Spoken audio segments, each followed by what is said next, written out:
Shalom, pendalaman Alkitab Clear Sight, Zakaria 1 disadur dari santapan harian, ayat 1 sampai 6. Kembali kepada Tuhan.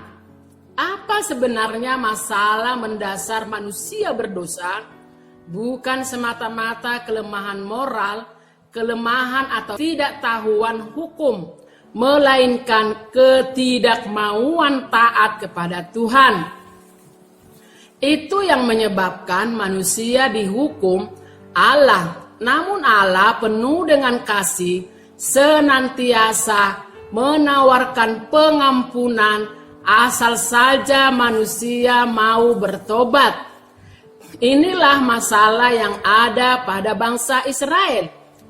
Bagi generasi yang hidup di masa sesudah pembuangan, Allah mengingatkan mereka agar jangan mengulangi kesalahan yang sama yang dilakukan oleh nenek moyang mereka. Berulang kali mereka dipanggil untuk bertobat, disertai janji pengampunan, namun karena kekeraskepalaan mereka, panggilan pertobatan itu ditolak. Bahkan mereka menganiaya para nabi yang tidak bosan-bosannya mengingatkan mereka. Sesungguhnya akibat kekerasan kepala mereka, hukuman Allah tidak dihindarkan. Pembuangan menjadi saksi bagaimana generasi masa lalu binasa. Mirip dengan sejarah mereka ketika keluar dari Mesir. Di padang gurun, generasi pertama yang keluar dari Mesir harus binasa semuanya kecuali Joshua dan Kaleb karena tidak taat.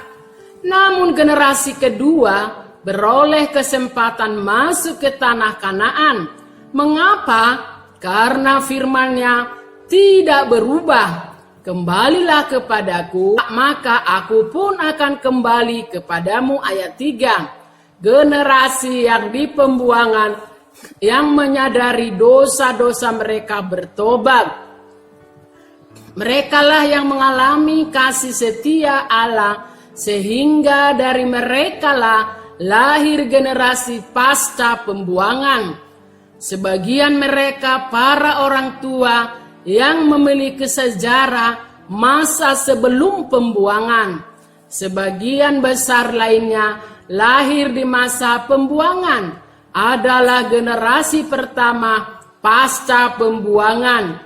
Bersyukur kepada Tuhan, masa lalu kita bisa jadi penuh dosa, namun Tuhan penuh kasih setia. Dia menantikan kita untuk kembali. Tuhan Yesus bahkan sudah mati untuk menggantikan hukuman bagi dosa masa lalu kita. Jangan sia-siakan pengorbanannya itu.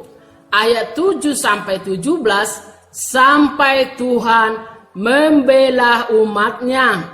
Berapa lama lagi Tuhan? Seruan seperti ini sering kita temukan di Mazmur pasal 13 ayat 2, Mazmur 79 ayat 5, Mazmur 80 ayat 5 dan seterusnya. Ini adalah pertanyaan yang mendesak kepada Tuhan karena sepertinya Tuhan membungkam terhadap penderitaan umatnya. Menarik sekali pertanyaan ini diajukan oleh malaikat yang menerima laporan dari para penunggang kuda-kuda yang berwarna-warni.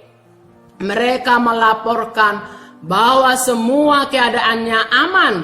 Lalu mengapa malaikat tersebut meresponi keadaan aman tersebut seakan-akan Tuhan sedang berdiam diri, tidak menyatakan belas kasih-Nya kepada umatnya? Karena keadaan aman yang dirasakan oleh bangsa-bangsa, padahal umat Tuhan sedang menderita, merupakan petunjuk jelas bahwa bangsa-bangsa tersebut sedang melawan Allah dengan menjadi penyebab umat Tuhan menderita. Bahkan Tuhan menuding bangsa-bangsa itu sebagai penyebab umatnya berkepanjangan. Sementara aku murka sedikit, bangsa-bangsa itu telah membantu menimbulkan kejahatan. Tuhan tidak berdiam diri, walaupun malaikat itu menyebut 70 tahun umat Tuhan menderita. Angka 70 tahun menunjukkan kepada pembulatan masa pembuangan yang dinubuatkan Yeremia mulai tahun 587 sebelum Masehi sampai kepada masa Zakaria bernubuat. Walaupun umat Tuhan sudah diizinkan kembali ke Yerusalem untuk membangun bait Allah, Koreshi Raja Persia pada tahun 539 sebelum Masehi, kenyataannya banyak rintangan sehingga sampai saat itu rumah Tuhan masih belum dibangun. Penglihatan ini hendak menghibur umat Tuhan pasca pembuangan bahwa Tuhan tidak berdiam diri. Dia sedang bergiat membela umatnya. Celakalah musuh yang merongrong umatnya. Penghiburan umat Tuhan masa lampau juga menghibur buat umatnya masa kini. Walaupun penebusan Kristus dan pengampunannya telah kita terima, hidup kita masih diwarnai permusuhan dari dunia luar. Bahkan orang percaya dianiaya dan juga dibunuh. Namun kita tahu satu hari kelak Tuhan akan membebaskan kita dari dunia ini. Ayat 18 sampai 21. Tuhan lebih berkuasa. Penglihatan pertama, berapa lama ya Tuhan, menggema terus di hati umat Tuhan yang melihat kenyataan mereka masih dijajah dan penjajah masih berjaya walau berganti bangsanya. Dulu Asyur, Babel, sekarang Persia. Di satu sisi Persia dipakai Tuhan untuk pemulangan umatnya, namun Israel masih dijajah Persia. Penglihatan kedua ini diberikan untuk menegaskan bahwa Allah berdaulat melampaui kekuatan apapun di atas muka bumi ini. Penglihatan kedua ini menyajikan 4 tanduk yang telah menghancurkan umat Tuhan. Tanduk hampir selalu melambangkan kekuatan.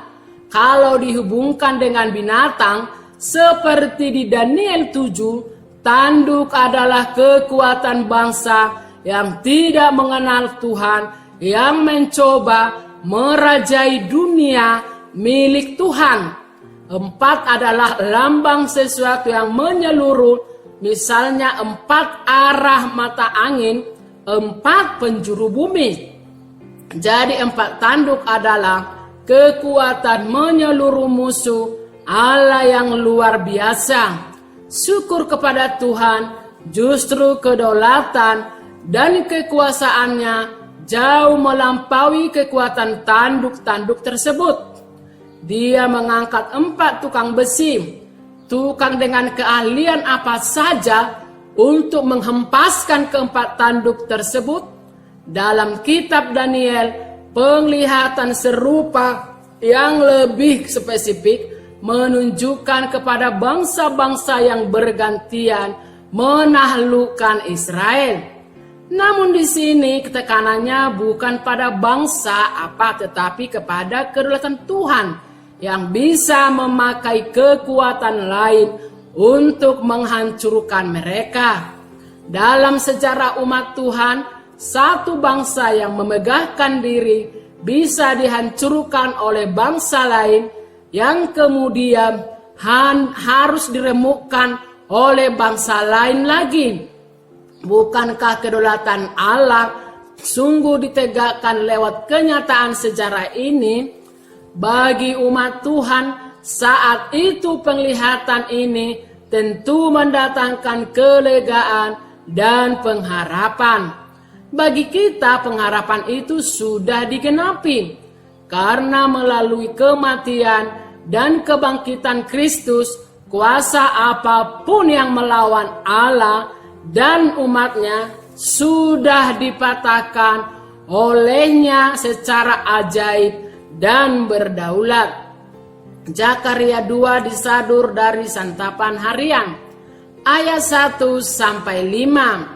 Tuhanlah bentengmu. Orang Yahudi sedang bergumul tentang rencana membangun kembali bait Allah dan tembok Yerusalem. Pada saat itulah Nabi Zakaria mendapat penglihatan mengenai orang yang membawa tali pengukur yang hendak mengukur panjang dan lebar Yerusalem. Sebenarnya apa yang ingin dilakukan orang itu? Buat apa dia mengukur keliling Yerusalem? Apakah dia hendak membangun sesuatu di atas tanah Israel sehingga perlu mengukurnya? Kejutan pun muncul. Malaikat menyerukan bahwa Yerusalem akan tetap seperti padang terbuka karena banyaknya manusia dan hewan di sana. Ini gambaran betapa Yerusalem terbuka begitu luas sehingga manusia tidak akan sanggup membangun tembok untuk mengitarinya. Dengan kata lain, tali pengukur itu sudah tidak mampu lagi untuk mengukur seluruh Yerusalem. Tali ukuran itu pun tidak mampu lagi menghitung luas bait Allah yang sedang dibangun. Jika tembok tidak bisa dibangun, lalu bagaimana melindungi kota yang sangat luas? Jawabannya, Tuhan sendirilah yang akan menjadi bentengnya. Bahkan Tuhan menyebutkan bahwa Dia akan menjadi tembok berapi di sekeliling kota itu. Itu berarti lebih kuat daripada tembok biasa yang dibangun oleh manusia. Tuhan ingin menyatakan bahwa segala reka daya manusia bukanlah perlindungan yang kokoh. Apakah itu tembok yang rapat atau benteng yang kokoh? Semua itu tidak sebanding dengan penjagaan Tuhan. Hanya di dalam Tuhan manusia menemukan perlindungan sejati. Setiap orang wajib menjaga dirinya, seperti mengunci pintu, menjaga kesehatan, menggunakan helm, dan sebagainya. Namun, tempatkanlah Tuhan sebagai pelindung utama. Kita tidak boleh bergantung pada kunci, makanan, atau helm, dan lain-lain.